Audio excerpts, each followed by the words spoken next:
luego consagrar un sacerdote gnóstico, a ordenar un sacerdote gnóstico, consagrar una Isis, los hermanos de Nueva York. Será el programa para esta noche. Bien, mis caros hermanos, ante todo, es necesario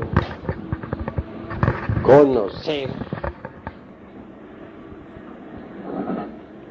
las leyes del trabajo esotérico gnóstico, si es que en realidad de verdad queremos un cambio radical y definitivo. En nombre de la verdad diremos que si por alguna parte hemos de empezar a trabajar sobre sí mismos, tiene que ser en relación con la mente y con el sentimiento. Sería absurdo empezar a trabajar con el centro motor, por ejemplo, que como ustedes ya saben, se relaciona con los hábitos y costumbres y acciones de tal órgano o de tal centro. Obviamente, esto sería como empezar con un faquirismo absurdo. Y a propósito de faquires, en la India hay faquires que, por ejemplo, levantan un brazo en alto y lo sostienen por tiempo indefinido hasta que llega a quedar rígido. Hay otros que permanecen firmes en un solo lugar durante 20 y 30 años, hasta convertirse en verdaderas estatuas. Mas, después de todo, ¿qué es lo que ganan esos faquiris? Desarrollar un poco la fuerza de la voluntad, y eso es todo. No podemos pensar que ellos vayan a crear el cuerpo de la voluntad consciente. Es claro que no se puede recrear ningún cuerpo fuera de la novena esfera. Si fuera posible crear algún cuerpo en ausencia de la novena esfera, nosotros hubiéramos nacido pues del aire o de las aguas de algún lago o entre una roca. No seríamos hijos de un hombre y de una mujer, pero somos hijos en verdad de un hombre y de una mujer. Entonces la creación siempre se realiza en la novena esfera. Eso es obvio. Así pues, ningún fakir podría crear el cuerpo de la voluntad consciente lejos de la novena esfera.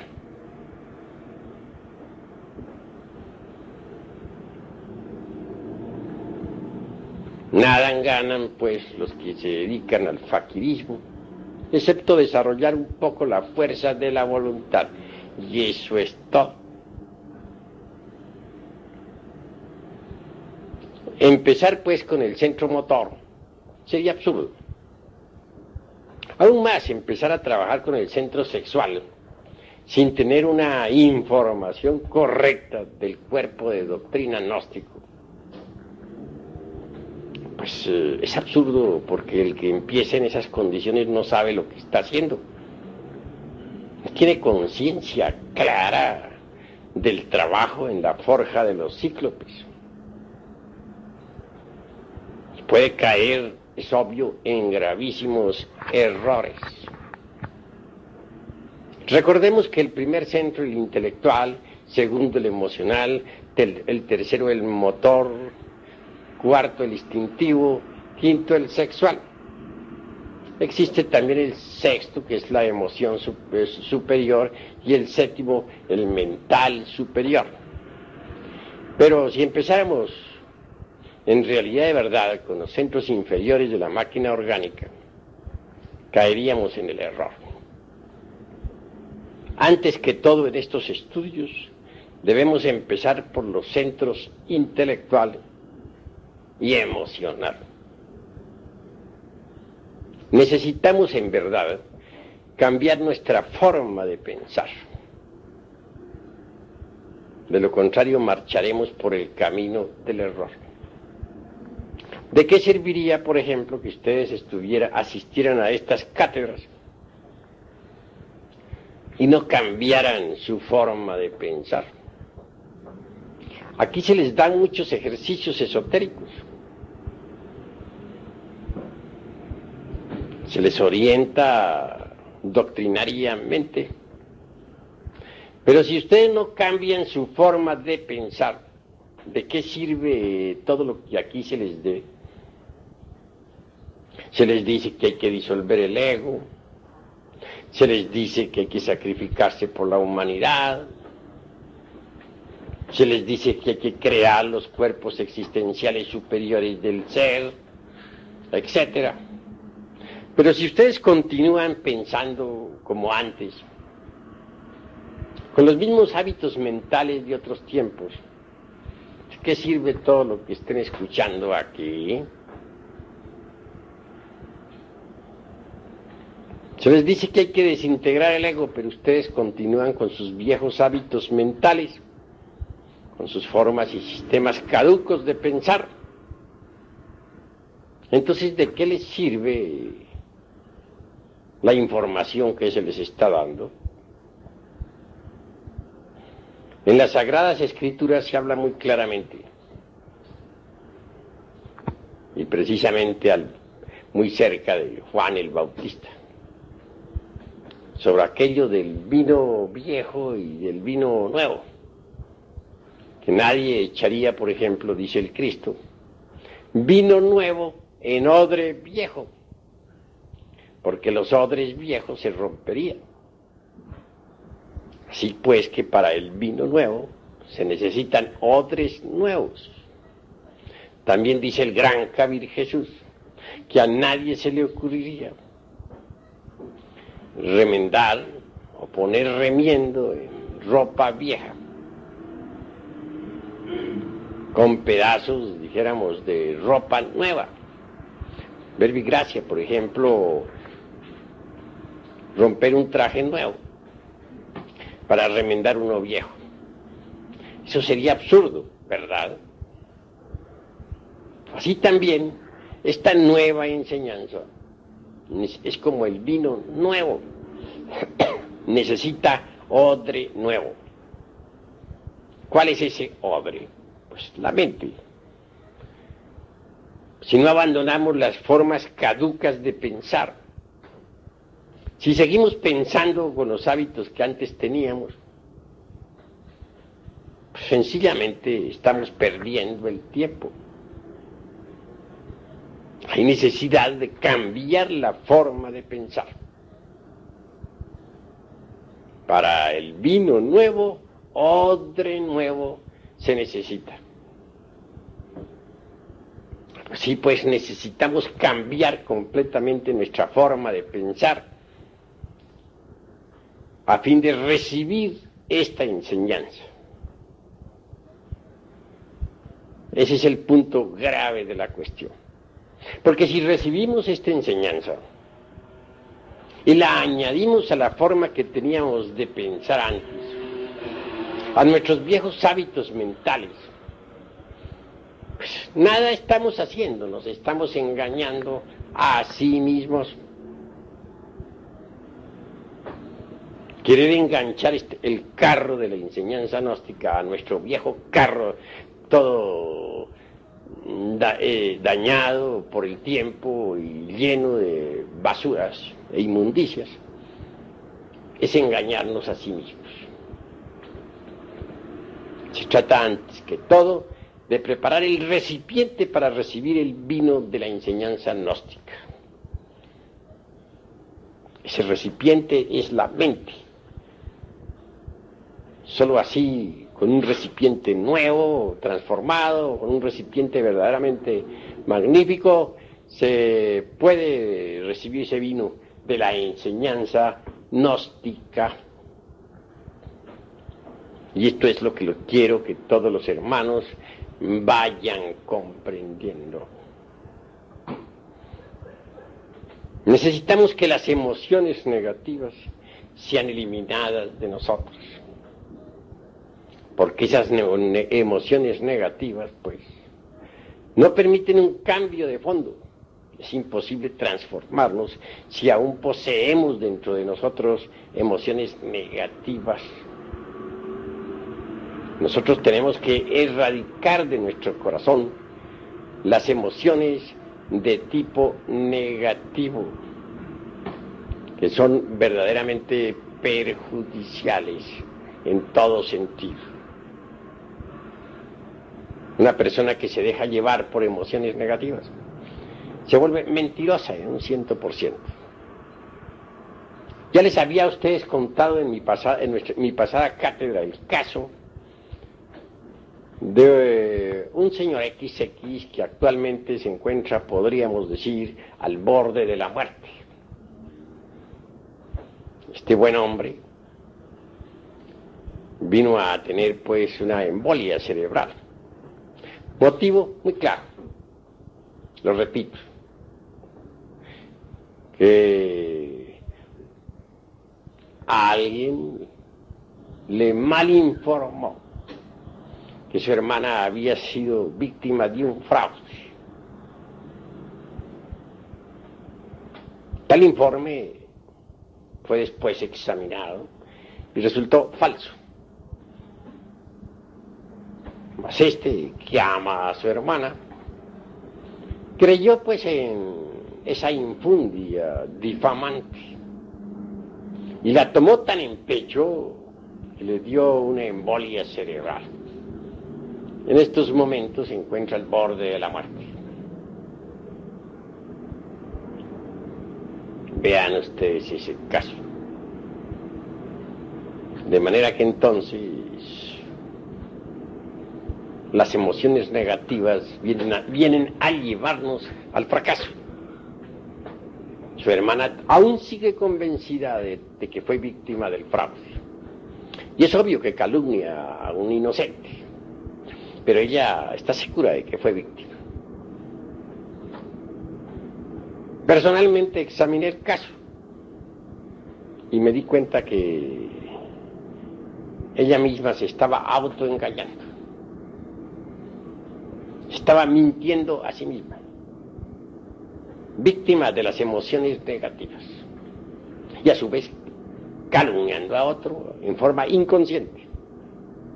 De manera que les dije a ustedes, y repito, que las emociones negativas lo tornan a uno mentiroso. Observen ustedes las gentes cómo mienten, llevadas por las emociones negativas. Lanzan juicios falsos y luego se arrepienten, pero es tarde, ya los lanzaron entre tanto. Así pues, debemos eliminar de nuestra naturaleza las emociones negativas. La mentira, ciertamente, es una conexión falsa.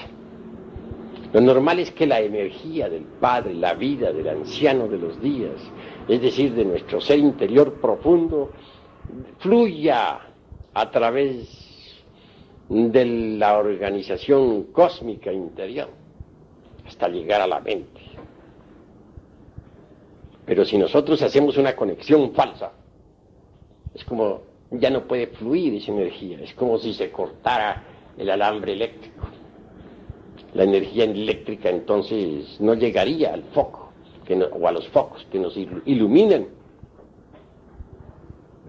Así pues, la mentira es, ya les dije y repito, es una conexión falsa.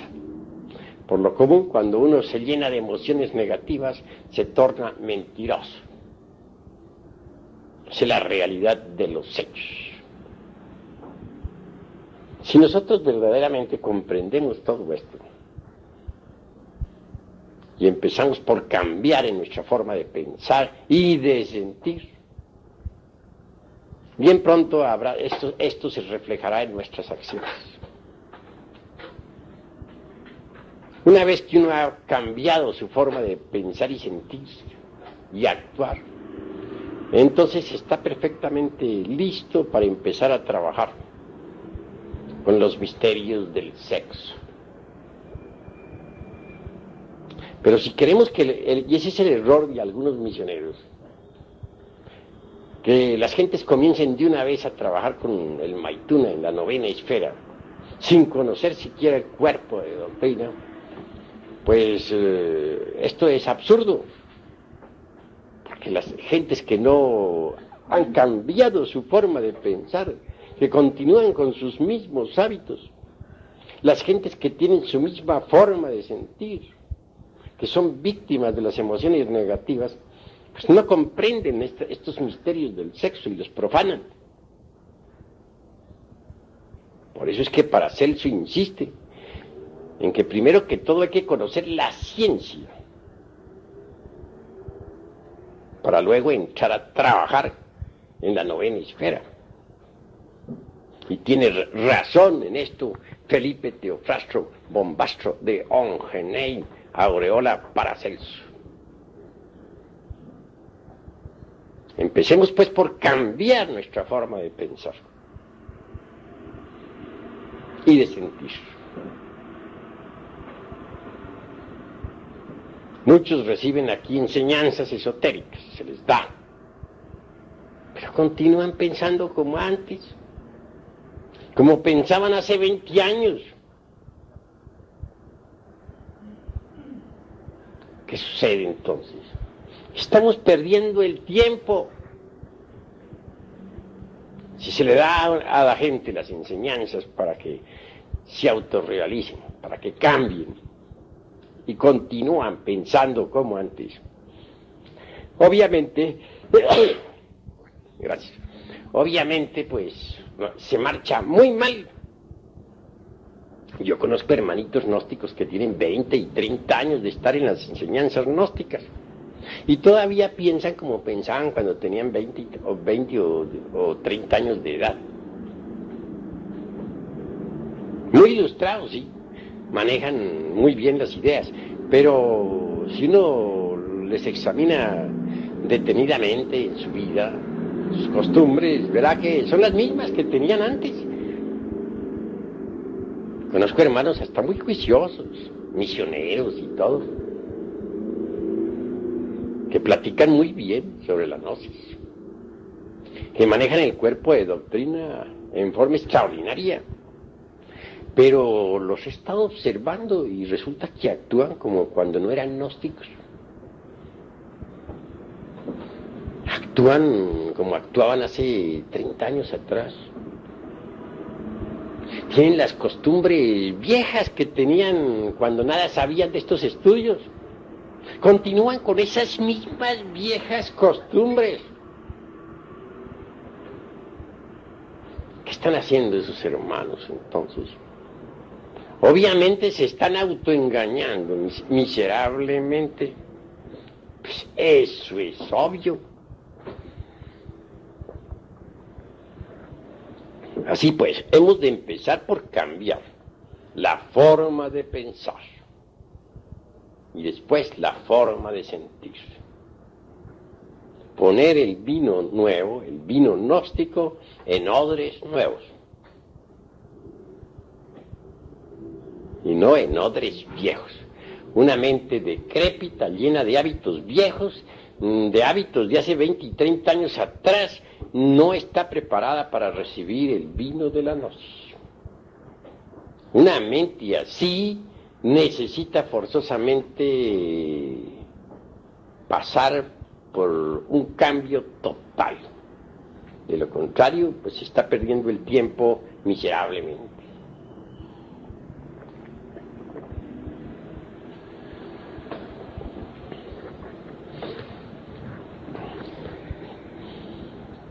Con todo esto, ¿qué es lo que queremos saber?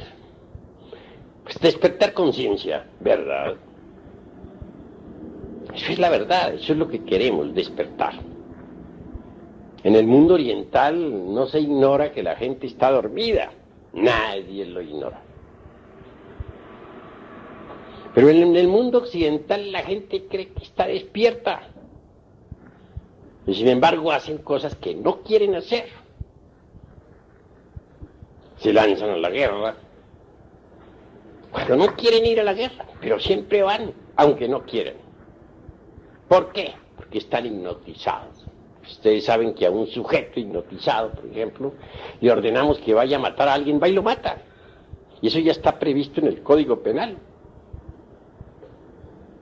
de todos los países de la Tierra.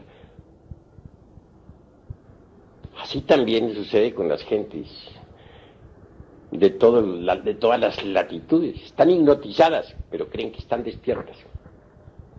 Y se les dice que ha llegado la hora de ir a la guerra. Van a la guerra. No quieren ir, pero van. ¿Por qué? Porque están hipnotizadas. Y el hipnotizado está. Eso es gravísimo. Tremendamente cierto. Que necesitamos salir del sueño hipnótico. Eso es verdad, pero bueno, vamos a ver cómo salimos del sueño hipnótico. Si estamos contentos con nuestros hábitos mentales, con nuestros sistemas de razonar, con nuestros hábitos sentimentales, con nuestros distintos hábitos o costumbres adquiridas por la herencia y por la familia. Entonces, aunque estemos escuchando aquí en esta sala las enseñanzas, sencillamente estamos perdiendo el tiempo. Pregúntense ustedes a sí mismos, ¿para qué han venido? ¿Con qué objeto están ustedes reunidos en esta sala? Si están aquí reunidos por mera curiosidad, pues vale más que no hubieran venido.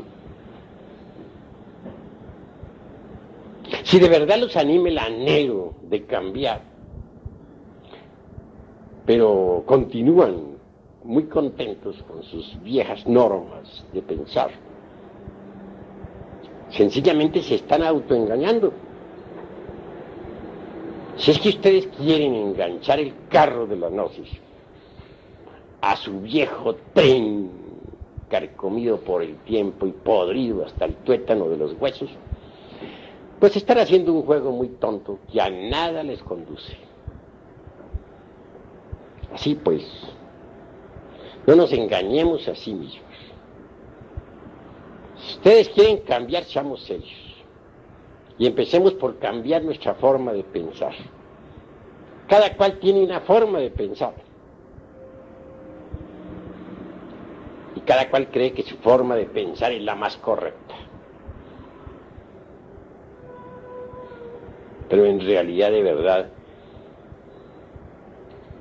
las diversas formas de pensar de cada cual, o de todos en conjunto, de correctos no tienen nada, puesto que están hipnotizados. ¿Cómo puede pensar correcto una persona que está hipnotizada? Pero ustedes creen que están pensando correctamente. He ahí su error. Sus hábitos mentales no sirven. Si es que quieren cambiar, bueno, aquí tienen la enseñanza nueva. Aquí tienen el vino de la gnosis. Pero, por favor, traigan odres nuevos para ese vino. No odres viejos. Porque el vino nuevo rompe los odres viejos.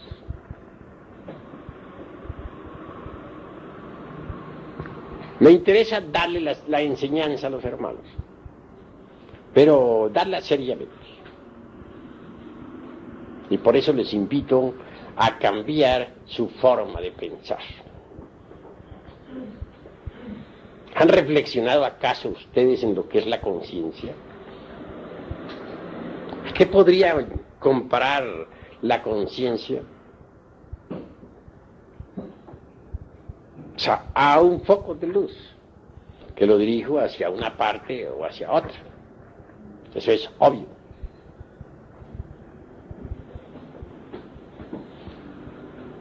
Conciencia debemos aprender a colocarla donde debe ser colocada. Donde esté nuestra conciencia, allí estaremos nosotros. Ustedes que me escuchan en estos momentos, ¿están seguros de que la conciencia de cada uno está aquí? Si está aquí, me place. Pero ¿estamos seguros de que está aquí? Puede ser que esté en este momento en la casa. Puede ser que esté en la cantina. Puede ser que esté en el supermercado. Y que tan solo aquí estemos viendo la personalidad de fachada de tal o cual hermano. Así pues, donde está la conciencia, ahí estamos nosotros. La conciencia es algo que hay que aprender a colocar inteligentemente donde debe ser colocada. Si colocamos nuestra conciencia en una cantina, se procesará en virtud de la cantina. Y si la colocamos nosotros en una casa de citas, se procesará allí. Y si la colocamos nosotros en un mercado, tendremos un buen mercader o un mal mercader. Donde quiera esté la conciencia, allí estaremos nosotros. La conciencia está desgraciadamente embotellada. Y un yo de lujuria podrá llevar nuestra conciencia pues a una casa de citas. Un yo de borrachera se la podrá cargar para una cantina. Un yo codicioso se la llevará por allá para algún mercado. Un yo asesino se la llevará por allá a la casa de algún enemigo.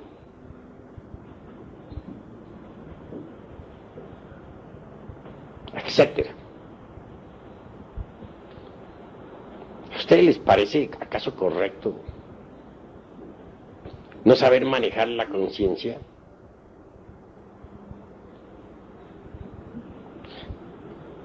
Tengo entendido que es absurdo llevarla a lugares donde no debe estar. Eso es obvio. Desgraciadamente, repito, nuestra conciencia actualmente está enfrascada. Sí, embotellada entre distintos elementos inhumanos que en nuestro interior cargamos. Necesitamos quebrar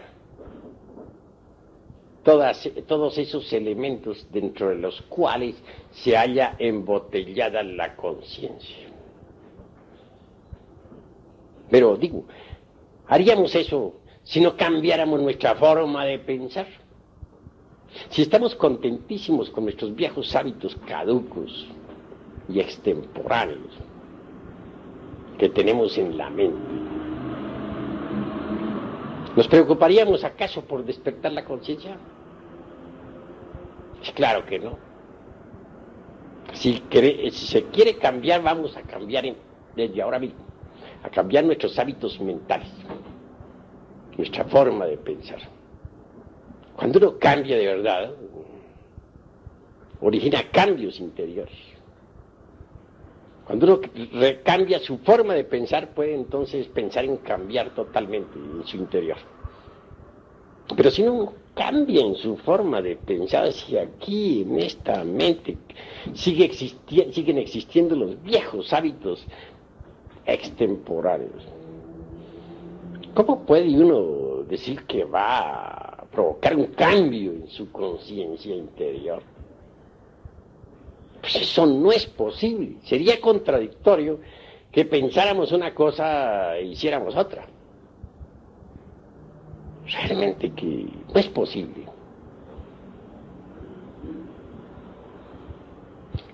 Así que necesitamos ser los dueños de nuestra propia conciencia, colocarla donde debe colocarse, ubicarla donde debe ubicarse. Los diversos agregados psíquicos que nosotros tenemos, en modo alguno son dignos. Lo único digno, lo único real, lo único que vale la pena en nosotros es la conciencia. Pero está dormida. No la sabemos manejar. Los agregados psíquicos se las llevan para donde ellos quieren. Nosotros realmente no sabemos usarla. Y eso es verdaderamente lamentable. Si queremos un cambio, pero un cambio de fondo, debemos también ir aprendiendo a saber qué cosa es eso que se llama conciencia. En el mundo oriental se nos ha dicho que antes de que nazca en nosotros el bodhisattva, debe surgir en nosotros el bodhicitta. Pero bueno, ante todo, ¿qué cosa es eso que se llama bodhisattva? Algunos de ustedes sabrán y otros no sabrán. La Blavatsky dice que un maestro que posea los cuerpos causal, mental, astral y físico es un bodhisattva. Que el alma humana o alma causal vestida con tales cuerpos es un bodhisattva. Ella hace plena distinción entre el maestro en sí, que es Atman Buddhi, o sea, el íntimo y la alma conciencia, y el bodhisattva, que es el alma humana revestida con los cuerpos existenciales superiores del ser.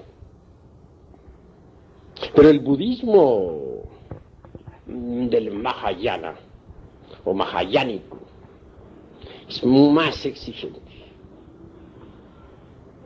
No reconoce como bodhisattva sino a aquellos que se han sacrificado por la humanidad a través de sucesivos mahambantas.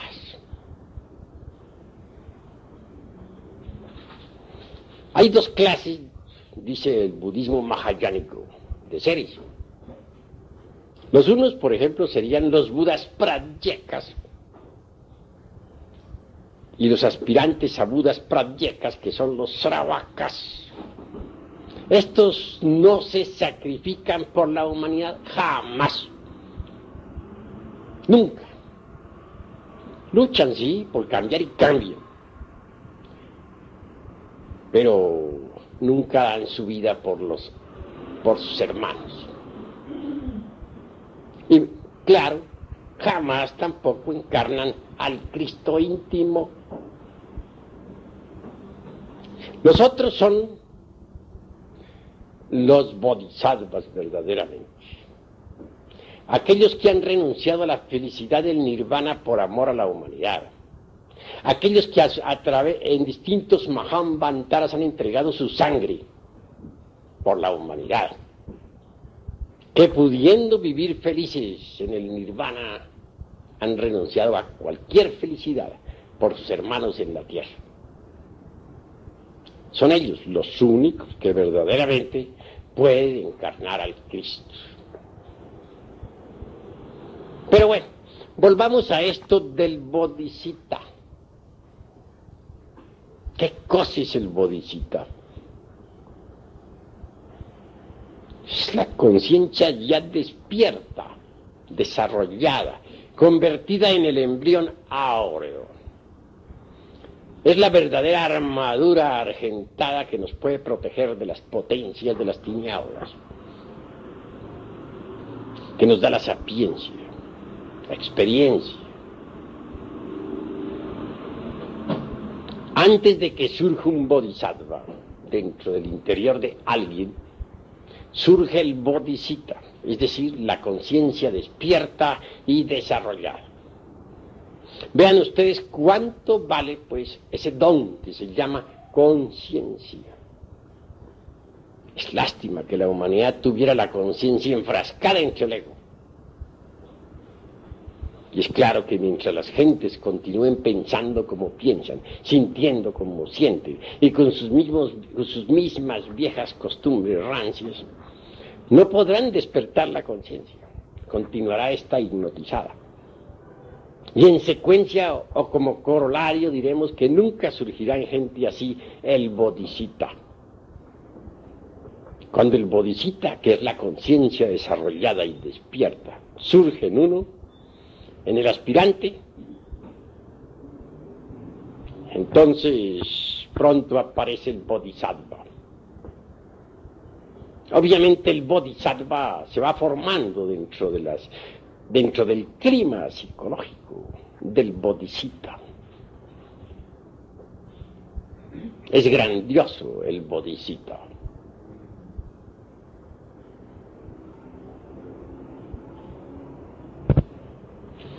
En realidad, de verdad, mis queridos hermanos, es grande cuando uno verdaderamente cambia su forma de pensar. Porque entonces, y solo entonces, trabajará para despertar la conciencia. Entonces, y solo entonces, hará un trabajo serio que lo conduzca al nacimiento del bodhisattva. Antes no es posible. Vivimos en un mundo desgraciadamente doloroso. Todos ustedes están llenos de dolor, de sufrimientos. Felicidad no existe en este mundo. No es posible. Mientras haya ego, tiene que haber dolor. Mientras continuemos con nuestra forma rancia de pensar, no podremos ser dichosos. Mientras seamos víctimas de las emociones negativas, cualquier género de felicidad se hace imposible. Nosotros necesitamos en verdad llegar a la felicidad. Pues no podríamos nosotros conseguir tal logro si no despertáramos la conciencia. Y nunca despertaríamos la conciencia si continuáramos con la forma que tenemos actualmente de pensar. Así pues que primero miremos cómo estamos pensando. Cambiemos esa forma anticuada del pensamiento. Preparemos nosotros odres nuevos para el vino nuevo que es la gnosis. Y así trabajaremos de verdad, pero seriamente.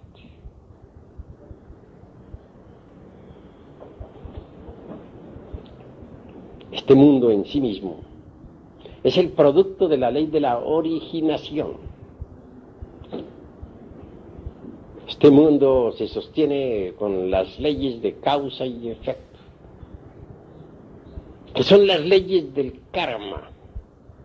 También se les llama leyes de acción y consecuencia. Tal acción, tal consecuencia. Este es un mundo bastante complejo. Es un mundo de asociaciones, combinaciones múltiples, dualismo incesante, lucha de los opuestos, etc. En estas circunstancias no es posible que exista en este mundo la felicidad. Cada uno de nosotros tiene que pagar su karma. Estamos llenos de deudas. Ese karma obviamente nos trae mucho dolor, mucha amargura. No somos dichosos.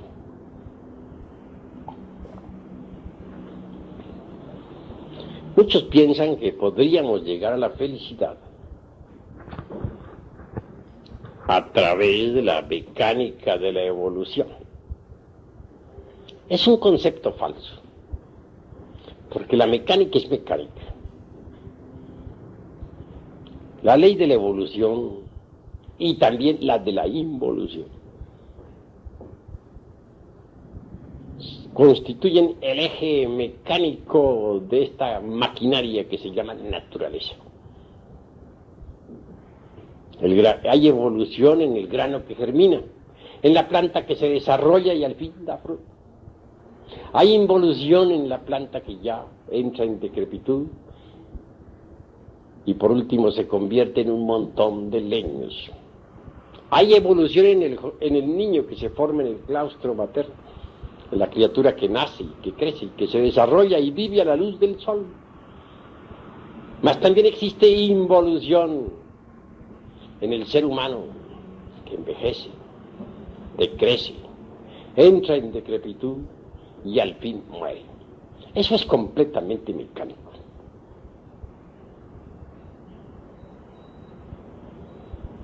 Mecánica es la ley del karma también, en cierto sentido.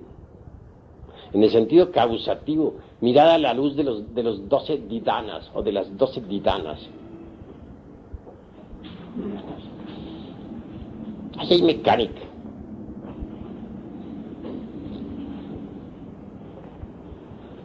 Nosotros necesitamos libertarnos precisamente de la ley del karma.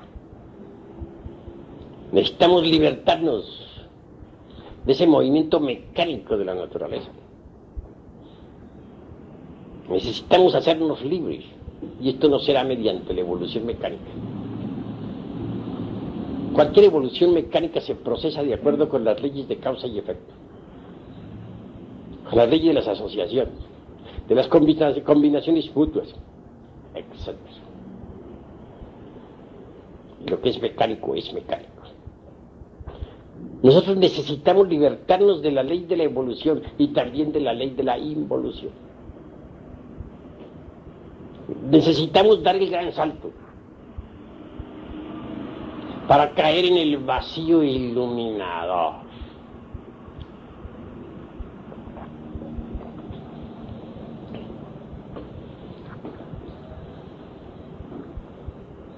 Obviamente, existe pues una antítesis entre la teoría de la relatividad que predicara un Einstein y el vacío iluminador. Lo relativo es relativo. La maquinaria de la relatividad funciona con la ley de los opuestos, con el dualismo, etc. Mientras en la lucha de las antítesis hay dolor, y eso no es felicidad. Si queremos la auténtica felicidad, debemos salirnos de la ley de la mecánica esta de la relatividad. Dar el gran salto, repito, para caer entre el seno del vacío iluminador.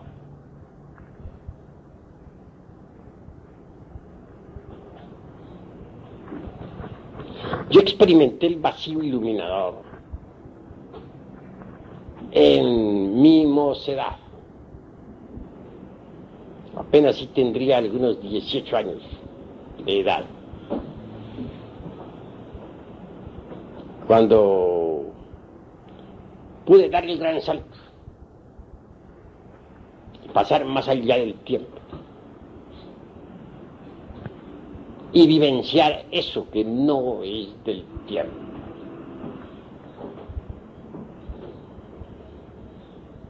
Eso que podríamos llamar la experiencia del prajna paramita, en su más crudo realismo. No está de más enfatizarles a ustedes la noticia de que tal vivencia pudo ser repetida 3 veces.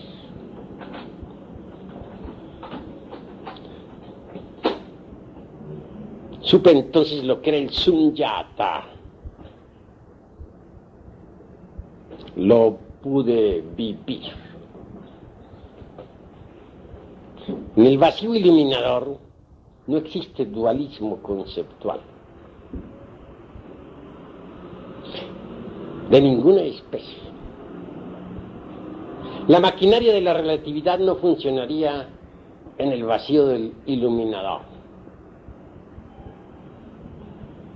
La ley de las mutuas combinaciones y asociaciones mecánicas no es posible en el vacío iluminador. Toda la teoría de la relatividad de Einstein quedaría destruida en el vacío iluminador. Indubitablemente la experiencia del vacío iluminador solo es posible en estado de samadhi,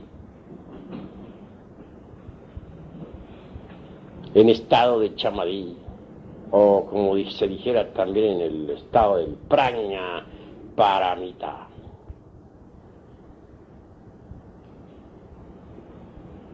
En el vacío iluminador no existen formas de ninguna especie. Podría decirse que allí pasa uno más allá del universo y de los dioses. En el vacío iluminador puede darse una respuesta correcta a aquello de que si todo el universo se reduce a la unidad, ¿a qué se reduciría la unidad? Tal respuesta no es posible para la mente lógica, o por lo menos para la mente que funciona de acuerdo con la lógica formal. Pero en el vacío iluminador no es necesaria tal respuesta.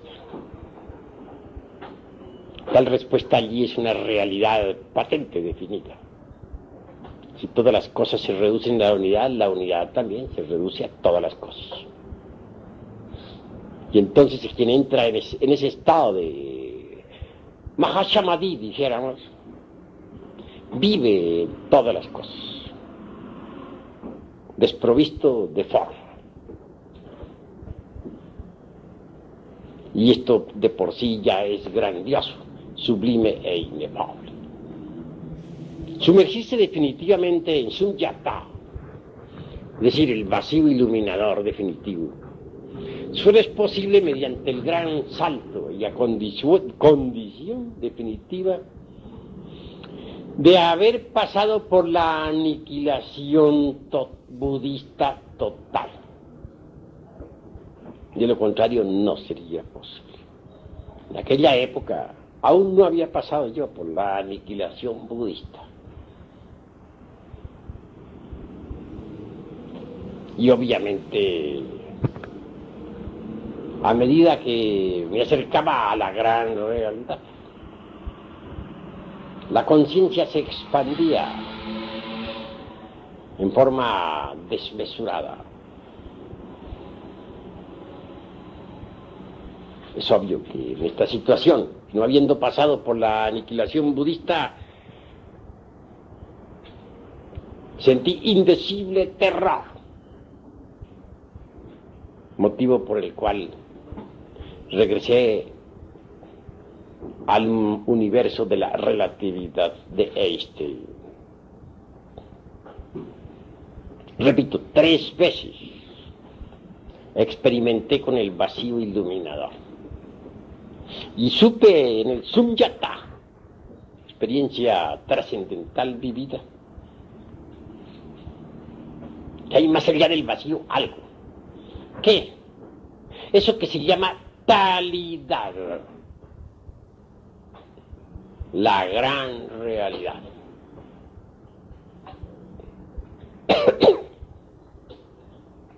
Lo supe con una intuición de tipo trascendental. Porque en el terreno de la intuición, o dentro del mundo de la intuicionalidad, hay distintos grados de intuición.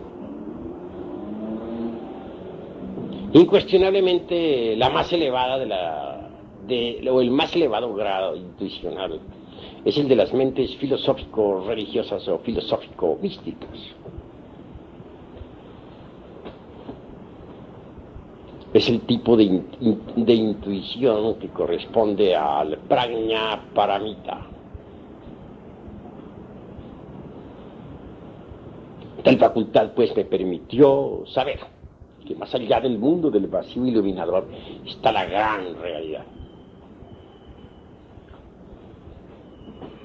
Bien, quiero afirmarles a ustedes en forma enfática que este camino de la gnosis conduce a la gran realidad.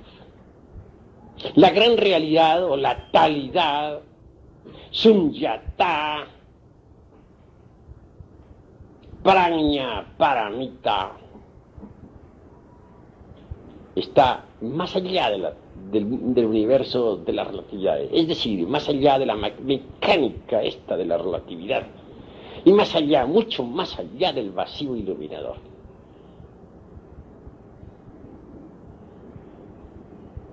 Es decir, la talidad trasciende a estos dos opuestos que yo llamaría mecánica de la relatividad y vacío iluminador. No es el vacío iluminador la última palabra, es la antesala de talidad, es decir, de la gran realidad.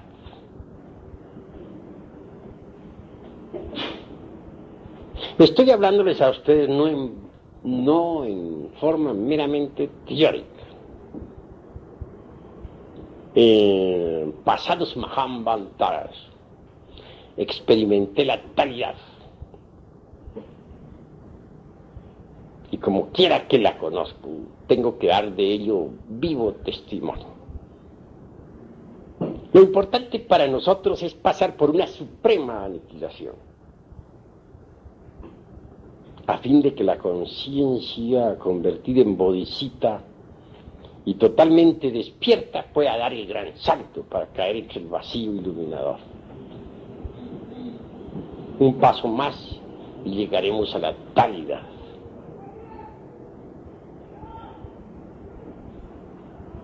Pero, como les digo, debemos empezar por cambiar nuestra forma de pensar, para trabajar correctamente sobre sí mismos, desintegrando realmente los elementos psíquicos indeseables que llevamos dentro. Podríamos conseguir nosotros el despertar de la conciencia y el desarrollo del bodhisattva si antes no cambiáramos nuestra forma de pensar.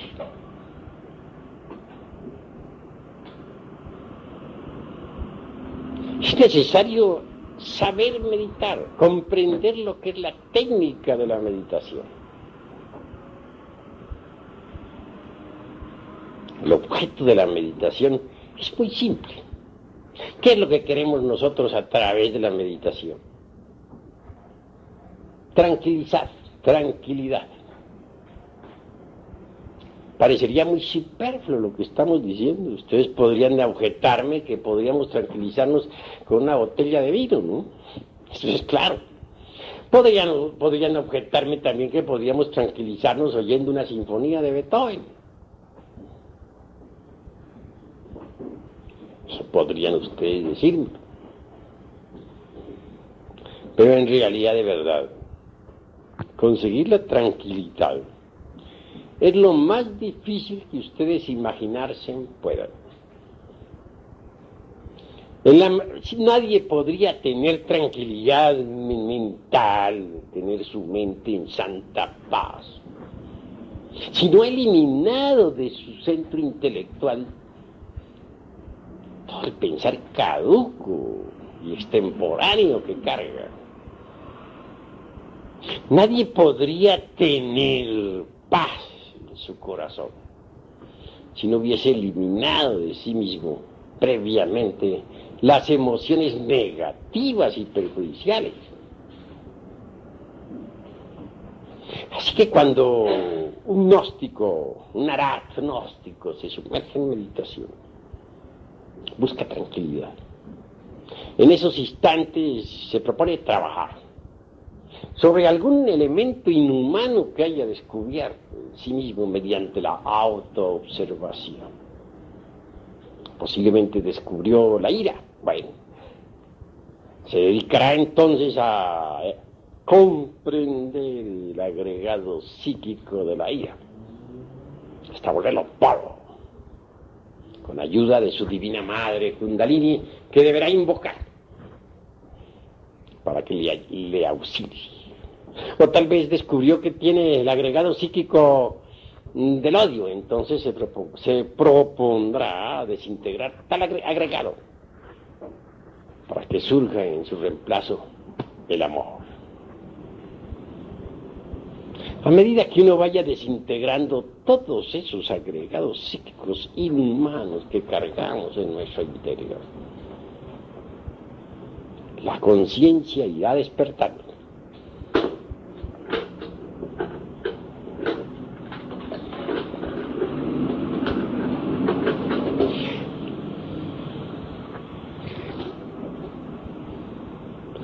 Mucho se habla en la gnosis sobre el sexo, pero debemos primero cambiar nuestra forma de pensar para que tengamos una rica información, para que nos hagamos más conscientes de la enseñanza. Solo así trabajaremos con éxito en la fragua encendida de Vulcano.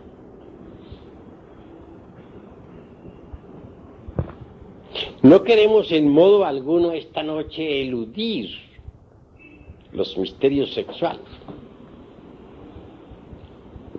Es bueno que ustedes entiendan que el camino que conduce a la talidad es, y subrayo esto completamente, absolutamente sexual.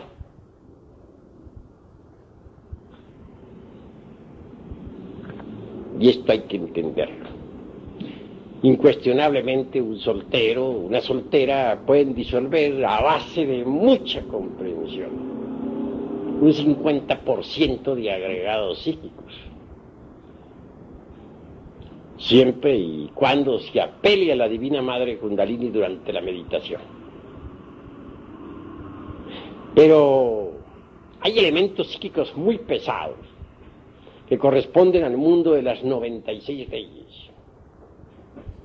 Estos no se desintegran sino exclusivamente con el molinillo eléctrico de los físicos, con la suástica en movimiento, que genera determinado tipo de electricidad sexual trascendente. Obviamente, pues, la mujer serpiente, o sea, la princesa Kundalini, la divina madre cósmica, es reforzada mediante ese tipo de electricidad. Y entonces puede, con su poder desintegrar atómicamente los elementos psíquicos más pesados, en los cuales está embotellada la conciencia.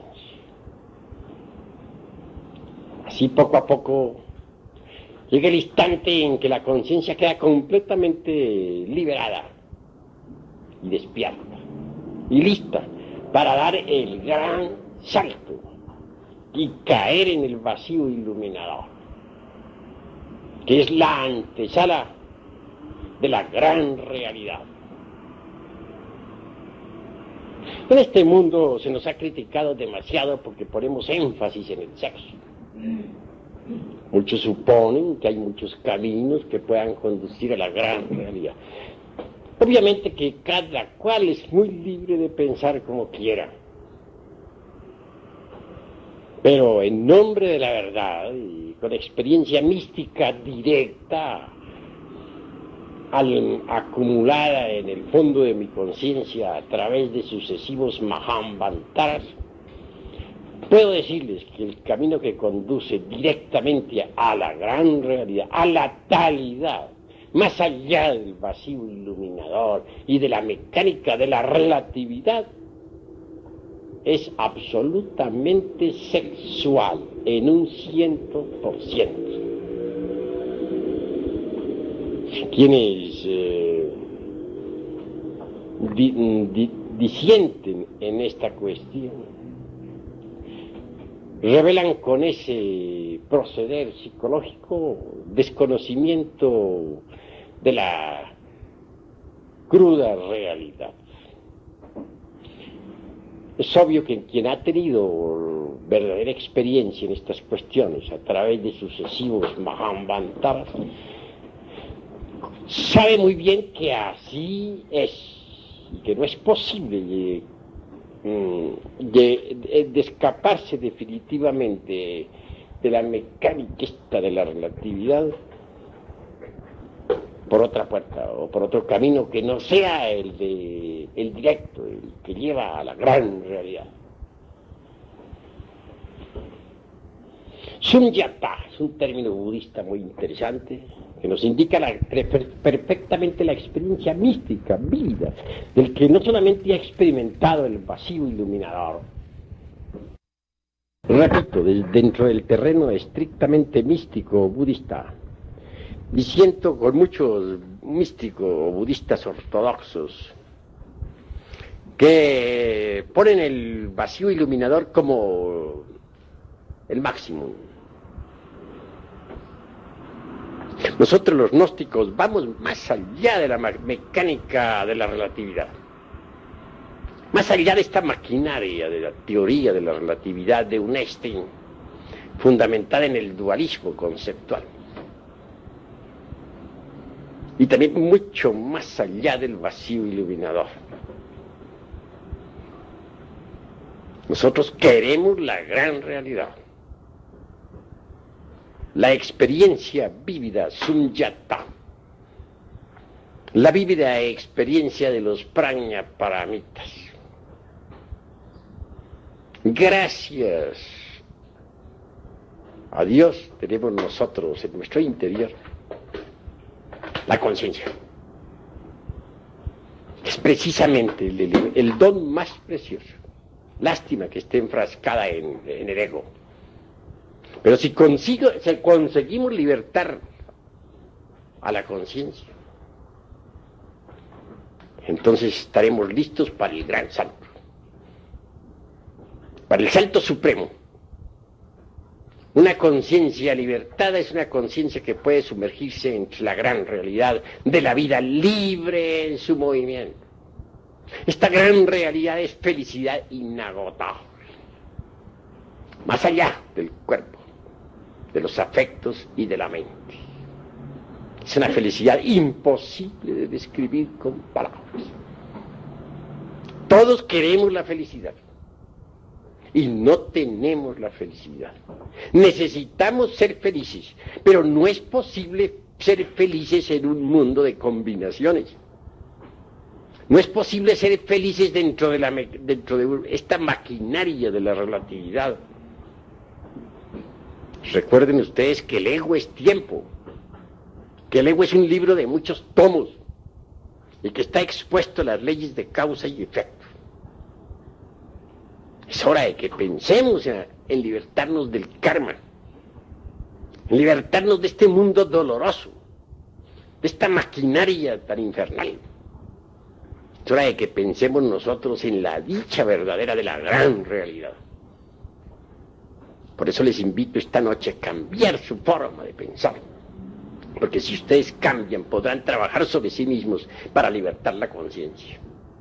Pero si ustedes no cambian su forma de pensar, si solamente quieren esta doctrina para engancharla a su tren, un carro más enganchado a un tren viejo, decrépito y degenerado, pues están perdiendo el tiempo.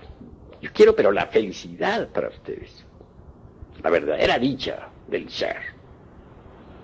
Sí, mis caros hermanos, hasta aquí la plática de esta noche. Sin embargo, hay algo que debo añadir antes de cerrar esta plática. Necesitamos que ustedes aprendan a meditar profundamente, que sepan meditar. Cuando uno ha conseguido, pues, una verdadera concentración, llega a una verdadera dicha. Vean ustedes, si yo no hubiera tenido en vida la experiencia del vacío iluminador, allá en mi mocedad, no estaría hablándoles ahora en la forma que les estoy hablando. Esa experiencia vívida jamás se borró de mi conciencia, ni de mi mente, ni de mi corazón. Es posible que en un samadhi de estos, es decir, en una práctica de meditación profunda, pueda la conciencia de un ser humano escaparse de entre el ego para experimentar la dicha del vacío iluminador. Es obvio que si lo consigue, trabajará con gusto sobre sí mismo. Trabajará con ardor, porque habrá experimentado ciertamente en ausencia del ego eso que es la verdad, eso que no es del tiempo, eso que está más allá del cuerpo, de los afectos y de la mente.